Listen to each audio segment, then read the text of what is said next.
मैं आ रही हूँ, तुम मेरा इंतजार करना। कहते हुए अंजलि ने फोन रखा ही था कि तभी उसे रुद्र की आवाज सुनाई दी। किससे बात कर रही हो और कहाँ जाने की तैयारी है?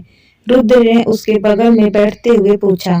कुछ नहीं, बस एक सहेली से मिलने का प्रोग्राम बना रही थी, अंजलि ने कहा। रुद्र ने अंजलि के बालों को सहलाते हुए कहा, अच्छी बात है, दोस्तों से मिलने रहना चाहिए, रिश्तों में गर्माहट बनी रहती है। अंजलि।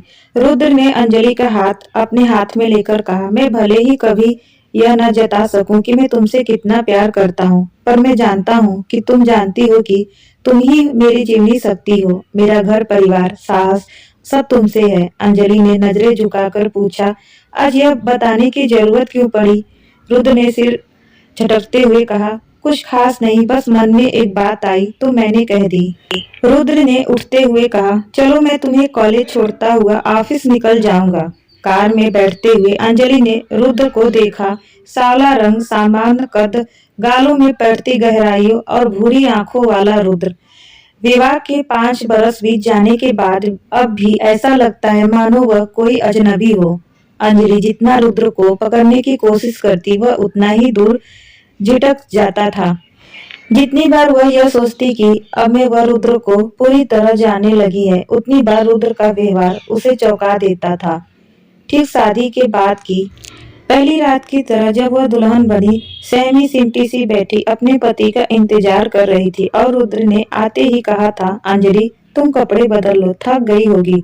अंजलि चौंक पड़ी थी। हिंदी फिल्मों में देखी गई सुहाग रात की तरह वह अपने मन में न जाने क्या क्या सपने सजो के बैठी थी। रुद्र ने आगे कहा था, तुम मुझे गलत मत समझना अंजलि, पर हमारी शादी इतनी जल्दी में हुई है कि मुझे तुम्हें जानने में समझने की मौका ही नहीं मिला। इसीलिए मैं चाहता हूँ कि पहले हम एक दूसरे को ठीक तरह से जान ले, समझ ले, फिर पति पत्नी का रिश्ता कायम करे। अंजलि को रुद्र की बात तक पूर्ण लगी थी, फिर भी वो तो गई थी। फिर शादी के 6 महीने बाद उन दोनों की सुहाग रात मनाई थी। अंजलि कहाँ खो गई? कॉलेज आ गया। रुद्र ने उसे हिलाया तो वह अतीत के घेरों से निकल गाड़ी से उतर पड़ी। अंदर आते ही उसकी सहेली ने उसका रास्ता रोककर पूछा, आज गौरव जी नहीं आए? हाँ, आज हमें जाना है, अंजलि ने कहा तो उसकी सहेली एकटक उसे देखती रह गई। अंजलि क्या कह रही हो? तुमने रुद्र को छोड़ने का फैसला कर ही लिया? हाँ, और मैं जानती हूँ कि इससे रुद्र को कोई फर्क नहीं पड़ने वाला। अंजलि तुम शायद आज तक रुद्र को समझने ही नहीं पाई हो। अरे इतना सुलझा हुआ इंसान तो बड़ी किस्मत से मिलता है और तुम हो कि उसे ठोकर मारकर जा रही हो। अंजलि के मन में रह रहकर अपनी सहेली की बात सोच रही थी। क्या मैं सचमुच आज तक रुद्र को समझ नहीं पाई? पर मैंने कोशिश तो पूरी की थी, एक अच्छी पत्नी बनने की। रुद्र सचमुच कुछ अलग था। वह अंजलि को अपना दोस्त मानता था और अपनी निजी स्वतंत्रता बनाए हुए उसे निजी स्वतंत्रता देना चाहता था। पर अंजलि के संस्कारों को यही बात खटकती थी। वह एक ऐसे परिवार से आई थी जहाँ पति को ईश्वर का दर्जा दिया जाता था और हर बात को बिना किसी प्रतिवाद का माना जाता था। अंजलि को भी एक ऐसा ही पति चाहिए था जो उसे रोके टोके, उसके नखरे उठाए, उससे झगड़ा करे। पर रुद्र इससे बिल्कुल अलग था। ऐसा नहीं था कि वह अंजलि से की जरूरतों का ख्याल नहीं रखता था या उससे प्यार नहीं करता था, पर कुछ तो ऐसा था जो अंजलि को हमेशा खटकता रहता था। अंजलि को याद हो या आया कि जब रुद्र व्यापार को लेकर कुछ ज्यादा व्यस्त हो गया था और उसे पर्याप्त समय नहीं दे पाता था तो उसने खुद को अंजलि से कहा था, अंजलि तुम कोई नौकरी कर लो, इससे तुम्हारी पढ़ाई का भी सदुपयोग हो जाएगा और तुम्हारा मन भी लगेगा। अंजलि फिर चौंक पड़ी और खैर अंजलि ने नौकरी कर ही ली। मैडम मैडम आपका फोन है। गौरव का फोन होगा, सोचकर अंजलि ने फोन उठाया तो उधर से रुद्र की आवाज सुनकर फिर चौंक पड़ी। अंजलि तुम ठीक तो हो ना? हाँ ठीक हूँ, क्यों पूछा? पता नहीं क्यों आज मन बहुत घबरा रहा है अंजलि, मुझे ऐसा लगा कि तुम परेशान हो। खैर तुम आज जल्दी घर लौट आना, मैं भी आने की कोशिश करूंगा। अंजलि सोचने लगी, तुम्हें मेरी परेशानी का आभास कैसे हो गया? रुद्र क्या अब भी मेरे मन के तार तुम्हारे मन को जोड़ते हैं? अंजलि ने फोन रखा ही था कि फिर से घंटी बजी। हेलो अंजलि, गौरव बोल रहा हूँ। तुम 5 बजे तक एयरपोर्ट पर पहुंच जाना, मैं तुम्हें वहीं मिलूंगा। अंजलि ने पूछा, तुम कहाँ हो? घर। ठीक है, तो मैं 4 बजे तक तुम्हारे घर ही आ जाऊंगी, वहीं से साथ चलेंगे। इतना कहकर अंजलि ने फोन रख दिया। 1 वर्ष पुरानी ही तो मुलाकात है उसकी गौरव से। उसके ही कॉलेज में अंग्रेजी प्रोफेसर है। गौरव गोरा रंग, आकर्षित व्यक्तित्व, आंखों पर चश्मा और जुबान पर शैली।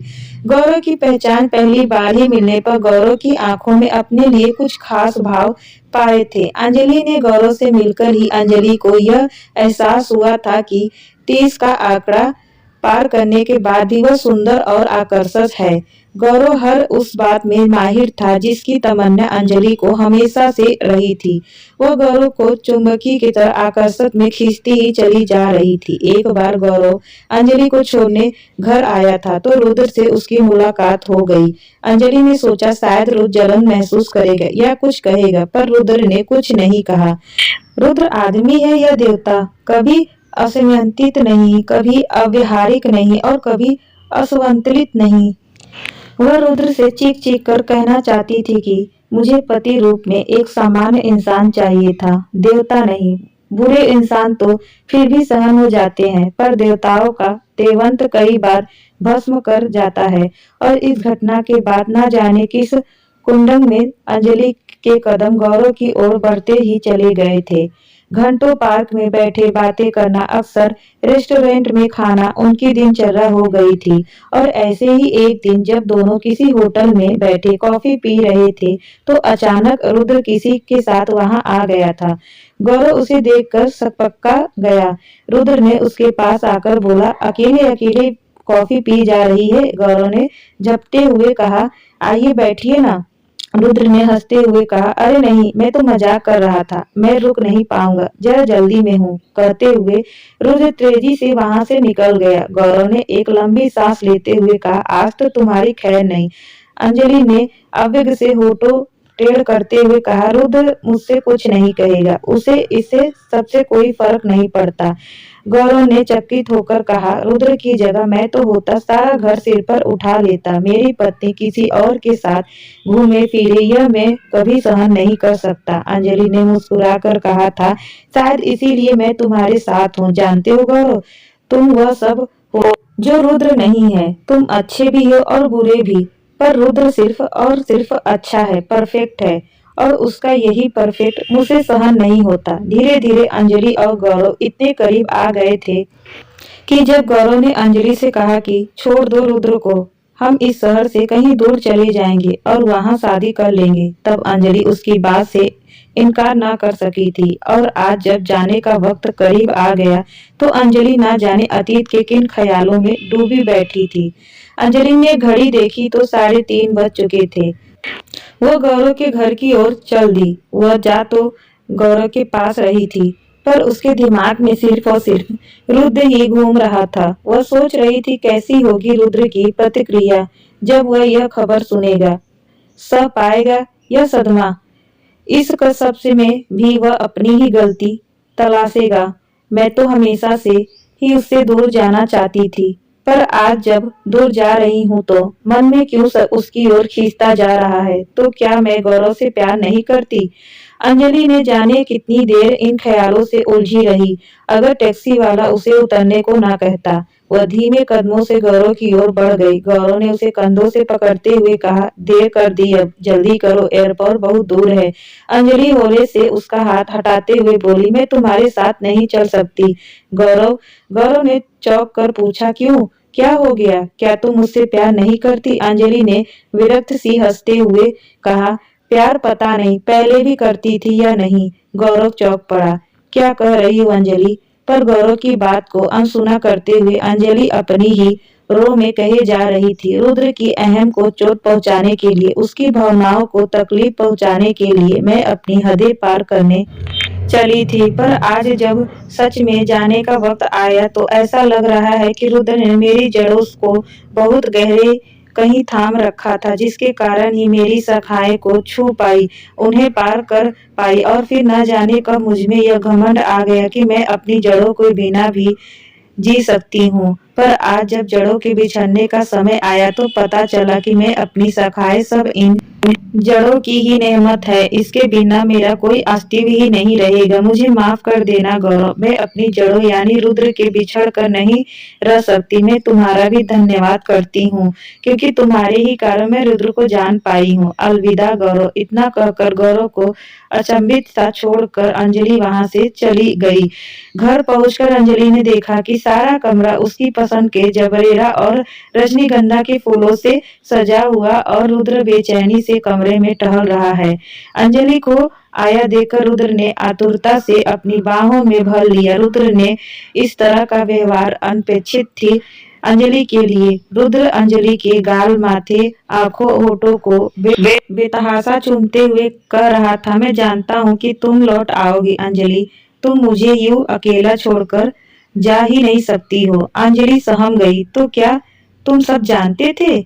उसने कांपते स्वर में पूछा। रुद्र ने कहा, हाँ, आज सुबह मैंने तुम्हारी सारी बातें सुन ली थी। अंजलि की आंखों से आंसू बह रहे थे। उसने रुद्र के हाथ थाम पूछा, तो तुमने मुझे रोका क्यों नहीं? क्या इतना भी अधिकार नहीं समझते तुम मुझ पर? रुद्र ने उसका चेहरा अपने हाथों में भरते हुए कहा, चाहता था कि रोक लूं, पर फिर लगा कि अगर तुम्हें जाना ही है तो मेरे रोकने का क्या फायदा। और मैं तुम्हें खुश देखना चाहता था, चाहे जिस तरह, चाहे जिसके भी साथ। पर सच कहूं अंजलि, तो मैं भी बहुत डर गया था। अगर तुम सचमुच चली जाती तो मेरा क्या होता। पर अब मैं कोशिश करूंगा अपने को बदलने को, ठीक वैसा ही जैसा तुम चाहो। अंजलि ने मुस्कुराकर रुद्र का हाथ, माथा चूमते हुए कहा, नहीं, तुम्हें बदलने की जरूरत नहीं है। मुझे तुम वैसे ही स्वीकार हो जैसे तुम हो, निरछल बच्चे की तरह। गलत तो मैं थी जो समझ नहीं सकी, तो मुझे माफ। वह आगे कुछ न कह सकी। रुद्र ने उसके होठों पर अपने होठ जो रख दिए थे। दोस्तों, उम्मीद करती हूँ कि आपको आज की यह कहानी, पति पत्नी की कहानी, पसंद आई होगी। अच्छी लगी हो तो कृपया हम कमेंट में जरूर बताएं। धन्यवाद।